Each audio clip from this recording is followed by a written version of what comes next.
Hello everyone, this is Money Mom. Welcome to the channel.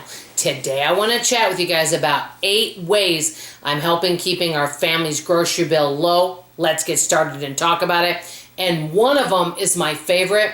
And I think if everyone did this one tip, which I'm about to share later on in the video, I think it could save us all a lot of money. Okay, the first thing is I use meal prep containers. I cook ahead and I put them in these portion control containers. I recently purchased some new ones off Amazon. They had some great ones. I was using ones from Dollar Tree, but they were black and some of it started coming up off the container. So I'm going to be recycling some of those and I'll be having another purpose for them so they won't go to waste. But what I did is I got some meal prep containers like this, and then these are for dinners and lunches. And then these are breakfast bowls that I'll be using, so that way we'll know what is breakfast and what are dinners and lunches. Now I do have a few more of these, but that is one of the things I'm doing. And because I'm cooking ahead and meal prepping, we can heat and eat, and we've got it at our fingertips. Okay, number 2, I used to buy tons of granola bars and protein bars. I love all those things. Glorified candy bar, can I get a hello? But I have not been purchasing any of that kind of stuff because we're eating our meals. And because of that, I don't need to be eating all these snacks. Okay, 3, a lot less food waste. I have really improved on not wasting bread and finding other uses for it. And also produce. Now the other day I did have to throw away a lemon that went bad, but normally I have not been wasting produce or bread or very, very minimal things, unless it's something that maybe I really didn't like I made some chia pudding. I don't know what I did to it, but it just did not taste good. So very rare, less food waste. Okay, so that really, really helps. Number 4, I'm using a lot less meat. I used to use twice the amount of meat. That saves a lot of money, really spreading your meat out. For example, I'm making a couple different chicken type casseroles, and I used to take a whole package of chicken and use that. Well, and for one meal. Well, I'm splitting that in 2 and I'm spreading it between 2 meals because that will save us, just doing that will save us $8.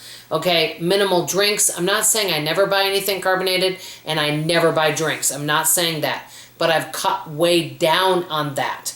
I used to buy bottled water all the time. I don't do that anymore. Basically, if someone's thirsty and they come to my door, I usually will have something like, I do keep some of the carbonated water beverages, just a few of them, but I don't go buy the bottled water every week like I used to. Okay, so minimal drinks. Number 6, I'm eating 1 meal a day. And that really saves a lot of money, saves on snacking and all the snack foods, and whatever I want to eat, I eat during that hour-and-a-half period, and that's it. So I don't keep going back and eating things. So that's why a lot of things end up in the freezer, which is a good thing.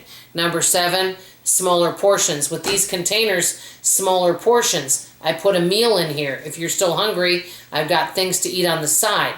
What used to happen is I'd make chicken breasts, and people would go back and get more meat and things like that. That's where all your money is spent. Whatever food goes in here is what you have for dinner. And if you want things on the side, that's okay. But because they're portioned, I can stretch it out further. So smaller portions. Number 8, this is the biggest number 1 tip.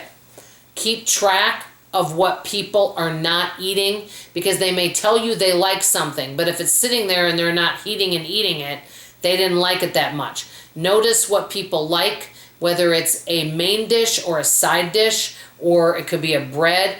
If people are not eating it and it's just sitting around, you can sometimes, add something to it to make it better. But for example, I made some of this tuna fish pasta dish. It was good, but I really didn't add enough mayo in there, and so it was kind of dry. And so I added more stuff to it to make it even better, which is good. But otherwise, I don't think it would have gotten eaten. So pay attention to what people are eating and not eating, because that way you don't keep buying stuff that people don't want to eat, or you don't keep making things. For example, I kept making broccoli as a side dish. Besides me, no one else was eating it. So I'll make it for myself, but not for other folks. Okay, last but not least, the freezer is your friend. I've said it so many times. I freeze so many things. I haven't had any issue with freezer burn because of the way I package it and put it in there. but use your freezer. You can freeze anything and almost anything. There's some things you can't, but it really works well in not wasting food. So these are just some of the tips. I want to hear from you. If you're doing a good job on your grocery budget, how are you saving money today? That's all I have to say for now. I love you, appreciate you, and I sure hope you come back for tomorrow morning's video. Bye-bye now.